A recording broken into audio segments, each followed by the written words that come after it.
seras ici heureux. Il y aura quelqu'un qui aura la veste rouge des prisonniers, qui portera ton nom, qui tirera ta chaîne en prison. Oui, c'est bien arrangé ainsi. Ah, misérable! Alors, il reprend la marche qui fait rêver et qui réveille tour à tour l'homme endormi au-dessous de lui. Le désespoir le prend à l'idée de tout ce qu'il faudrait quitter, de tout ce qu'il faudrait reprendre. Il n'ira plus se promener dans les champs. Il n'entendra plus chanter les oiseaux au mois de mai. Il ne mettra plus de sourire aux lèvres des enfants. Il quittera cette maison, cette chambre, cette petite chambre où tout lui paraît beau à cette heure. Il ne lira plus dans ses livres. Il n'écrira plus sur cette table en bois blanc. Sa vieille servante ne lui montrera plus son café le matin. Grand Dieu! Au lieu de cela, la veste rouge, la chaîne aux pieds, la fatigue, les coups, le lit de bois, toutes ces choses terribles qu'il a connues. Si encore il était jeune, mais vieux, avoir les pieds nus dans des souliers ferrés. Faut-il sauver Champmathieu? Faut-il se taire? Il ne voit toujours pas clair en lui. Pendant le sommeil. 3 heures du matin viennent de sonner et il y a 5 heures que M. Madeleine marche ainsi, presque sans arrêt. Enfin, il se laisse tomber sur une chaise. Il s'endort. Il se réveille. Un vent froid fait crier la fenêtre restée ouverte. Le feu s'est éteint. La lampe baisse. Il fait encore nuit noire. Il se lève, il va à la fenêtre. Il n'y a toujours pas d'étoile au ciel. De sa fenêtre, on voit la cour de la maison et la rue. Un bruit sec et dur qui sonne tout à coup sur le sol lui fait baisser les yeux. Un deuxième bruit le réveille tout à fait. Il regarde et reconnaît les lumières d'une petite voiture. Le cheval est blanc. Les bruits qu'il a entendus, ce sont les coups de sabot du cheval sur les pierres. « Qu'est-ce que c'est que cette voiture ?» se dit-il.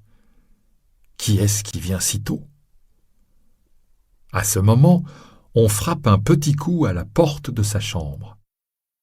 La peur le prend. Il crie. « Qui est là? Qu'est-ce que c'est? »« Monsieur le maire, il est 5 heures du matin. »« Qu'est-ce que cela me fait? »« Monsieur le maire, c'est la voiture. »« Quelle voiture? »« La petite voiture. »« Quelle petite voiture? »« Est-ce que monsieur le maire n'a pas fait demander une petite voiture? »« Non, dit-il. »« L'homme qui l'amène dit qu'il vient chercher monsieur le maire. »« Quel homme? »« L'homme de monsieur Scaufflaire. »« Monsieur Scaufflaire ?» Ce nom lui fait peur, comme si un éclair était passé devant ses yeux. « Ah oui, répond-il, monsieur Scaufflaire. » Il se fait un assez long silence. Monsieur Madeleine regarde sans la voir la lumière de sa lampe. La voix reprend. « Monsieur le maire, que faut-il répondre? »« Dites que c'est bien et que je descends. »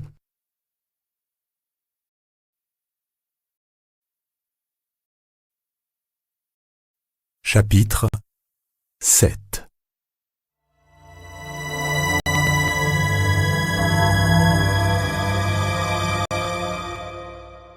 bâton dans les roues. Cette nuit-là, une voiture des postes accroche, à l'entrée de Montreuil-sur-Mer, une plus petite voiture que tire un cheval blanc. Un homme enveloppé d'un manteau conduit. La roue de la petite voiture reçoit un coup. Le courrier crie à l'homme de s'arrêter, mais le voyageur n'écoute pas et continue sa route. Où va monsieur Madeleine? Il ne peut pas le dire. Pourquoi court-il si vite? Il ne le sait pas. Il va droit devant lui. Où? À Arras, sans doute. Mais il va peut-être ailleurs aussi. Quelque chose le pousse en avant. Pourquoi va-t-il à Arras? Il se répète ce qu'il s'est déjà dit en allant chez Scaufflaire. Il vaut mieux qu'il sache ce qui se passe. On ne peut pas décider sans savoir. Quand il aura vu ce Champmathieu, quelque misérable, il sera peut-être content de le laisser aller en prison à sa place. Il y aura là Javert et ce Brevet, ce Chenildieu, ce Cochepaille, anciens prisonniers qui l'ont connu, mais sûrement qui ne le reconnaîtront pas. Il n'y a aucun danger. Au fond, pour tout dire, il aimerait mieux ne pas aller à Arras. Cependant, il y va. Il fait grand jour quand il arrive à Hesdin. Il s'arrête devant un hôtel pour laisser reposer le cheval et lui donner à manger. La bête a fait 20 kilomètres en 2 heures. Elle n'est même pas mouillée. Il ne descend pas de la voiture. Le garçon qui apporte à manger au cheval se baisse tout à coup et regarde la roue gauche. « Allez-vous loin comme cela ?» demande-t-il. Puis il se penche de nouveau, reste un moment silencieux en regardant la roue, se relève et dit « Voilà une roue qui ne fera pas 1 kilomètre de plus. » Que dites-vous là, mon ami? Je dis que vous avez de la chance de ne pas avoir roulé, vous et votre cheval, dans quelque fossé de la grande route. Regardez plutôt. Monsieur Madeleine regarde et voit que l'homme a raison. « Mon ami, dit-il au garçon, y a-t-il quelqu'un ici qui puisse réparer cette roue? »« Sans doute, monsieur. »« Rendez-moi le service d'aller le chercher. »« Il est là, à 2 pas. »« Hé, maître Bourgaillard !» Maître Bourgaillard est sur le devant de sa porte. Il vient regarder la roue. « Pouvez-vous réparer cette roue? »« Oui, monsieur. »« Quand pourrais-je repartir? »« Demain. »« Il faut que je reparte dans 1 heure au plus tard. Je paierai tout ce qu'on voudra. »« Impossible pour aujourd'hui. Il faut refaire toute une partie de la roue. »« Est-ce que vous n'auriez pas une roue à me vendre? Je pourrais repartir tout de suite. »« Je n'ai pas une roue toute faite pour votre voiture. 2 roues ne vont pas ensemble comme on veut. Alors, vendez-moi 2 roues. »« Monsieur, toutes les roues ne vont pas à toutes les voitures. Je n'ai pas de roue qui aille à cette voiture, et il n'y en a pas dans ce petit village. Y aurait-il une voiture à me louer ou à me vendre? Je n'en ai pas. Alors, j'irai à cheval. Mais ce cheval se laisse-t-il monter? C'est vrai, vous m'y faites penser. On ne peut pas le monter. Mais je trouverai bien dans le village un cheval à louer. Un cheval pour aller à Arras dans la journée? Il faudrait l'acheter d'abord, car on ne vous connaît pas. Mais à vendre ou à louer pour 500 francs ou pour 1000, vous ne le trouveriez pas. Y a-t-il un loueur de voitures? Non. Monsieur Madeleine sent une grande joie. Il vient de faire tous les efforts possibles pour continuer son voyage. S'il ne va pas plus loin, ce n'est plus sa faute. C'est celle de Dieu. Il respire.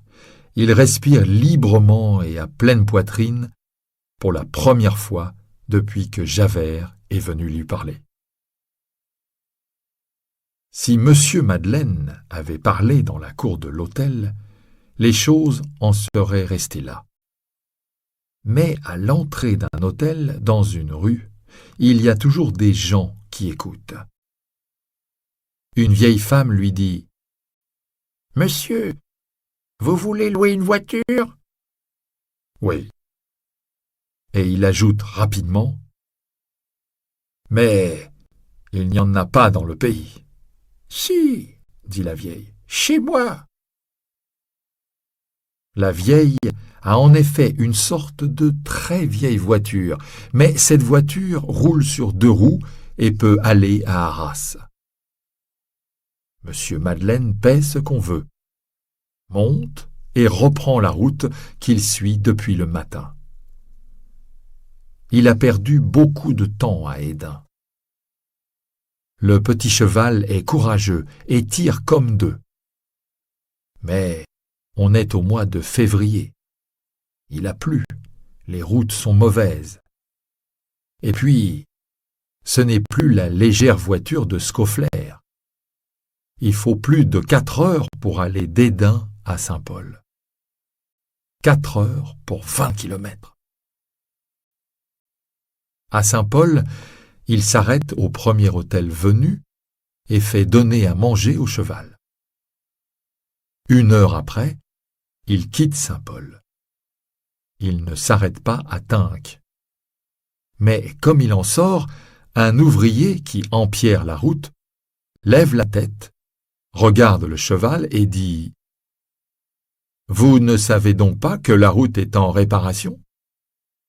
Vous allez la trouver coupée à 1 kilomètre d'ici. » « Vraiment? » « Tenez, monsieur, voulez-vous que je vous donne un conseil?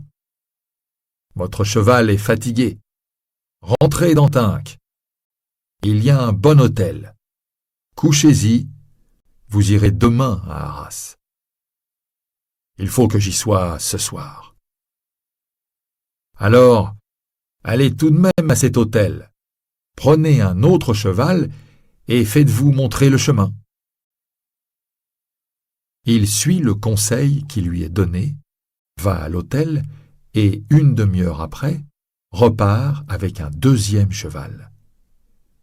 Il fait tout à fait nuit. Les chemins sont très mauvais. La voiture saute d'un trou dans l'autre. La plaine est sombre. Des brouillards bas et noirs passent sur les bois comme des fumées. Un grand vent qui vient de la mer fait un bruit de meubles remués. Monsieur Madeleine a froid. Il n'a pas mangé depuis la veille. En ce moment, il se rend compte pour la première fois que toute la peine qu'il prend est peut-être inutile, qu'il ne sait même pas l'heure du jugement, qu'il aurait dû au moins la demander, qu'il est fou d'aller ainsi devant soi sans savoir si cela servira à quelque chose.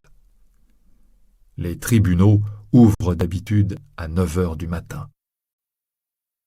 Il va arriver quand tout sera fini. Fantine peut-elle guérir?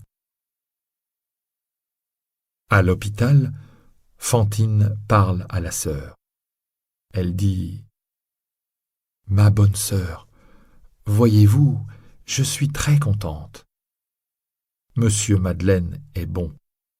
Il est allé me chercher ma petite Cosette à Montfermeil. Ma sœur, ne me faites pas signe de ne pas parler. Je suis très heureuse. Je vais très bien. Je n'ai plus mal du tout. Je vais revoir Cosette. Il y a 5 ans que je ne l'ai vue. Et puis, elle sera si gentille, vous verrez. Elle doit être grande maintenant. 7 ans. C'est une demoiselle maintenant. Mon Dieu, comme on a tort d'être des années sans voir ses enfants. Oh, comme il est bon d'être parti, monsieur le maire. Il sera ici demain, avec Cosette. Je verrai Cosette demain. Vous voyez, ma bonne sœur, je ne suis plus malade. Je danserais si on voulait. Entre 7 et 8 heures, le médecin vient. Il entre doucement et avance vers le lit. Il voit de grands yeux sombres qui le regardent. « Donnez-moi votre main, dit-il. Elle tend son bras et s'écrie « Ah, tiens, c'est vrai, vous ne savez pas, je suis guérie. Cosette arrive demain. » Le médecin s'étonne. Sa malade va mieux. La fièvre est tombée. Une sorte de vie est revenue dans ce corps à bout de force. Le médecin, en s'en allant, dit à la sœur « Cela va mieux. Si monsieur le maire arrivait demain avec l'enfant, qui sait ? Il y a des choses si étonnantes. On a vu de grandes joies arrêter des maladies. Je sais bien que cette maladie est très sérieuse, mais nous la sauverons peut-être. » Chapitre 8.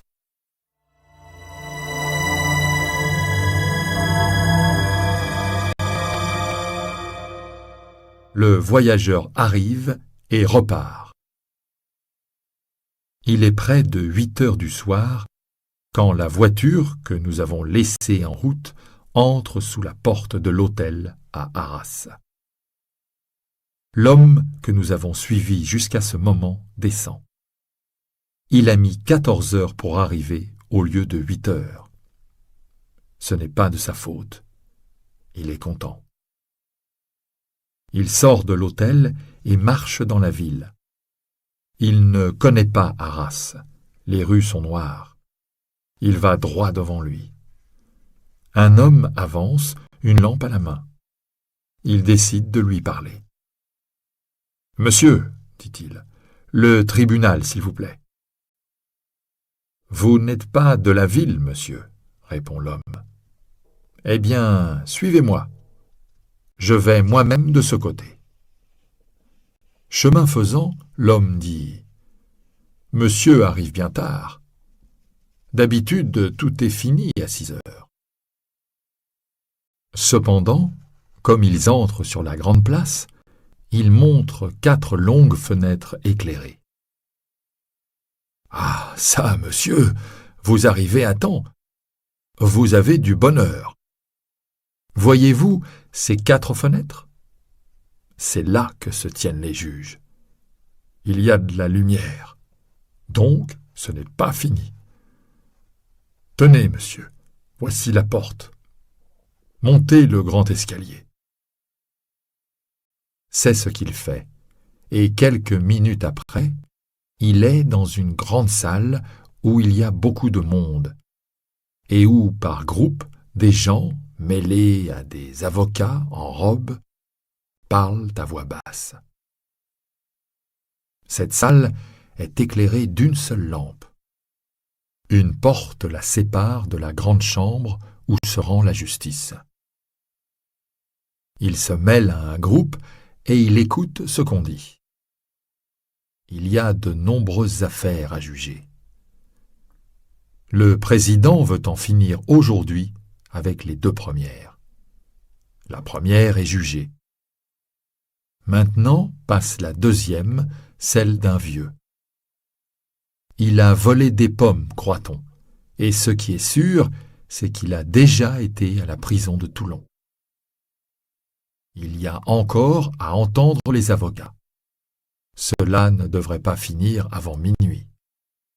L'homme devrait être condamné. Quelqu'un se tient devant la grande porte.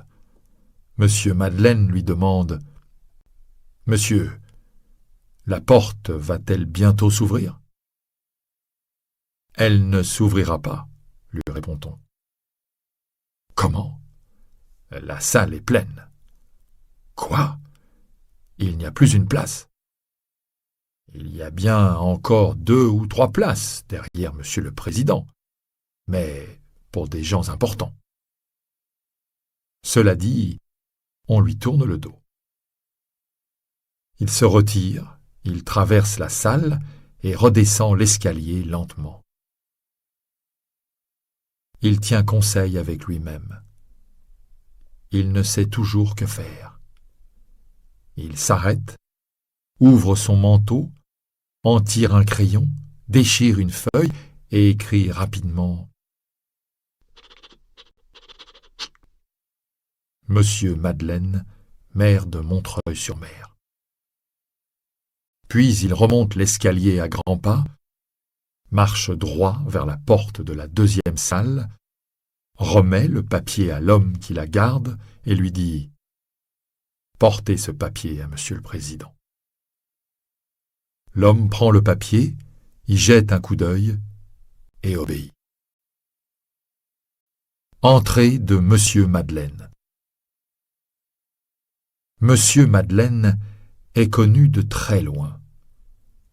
Comme tout le monde, le président du tribunal d'Arras connaît son nom.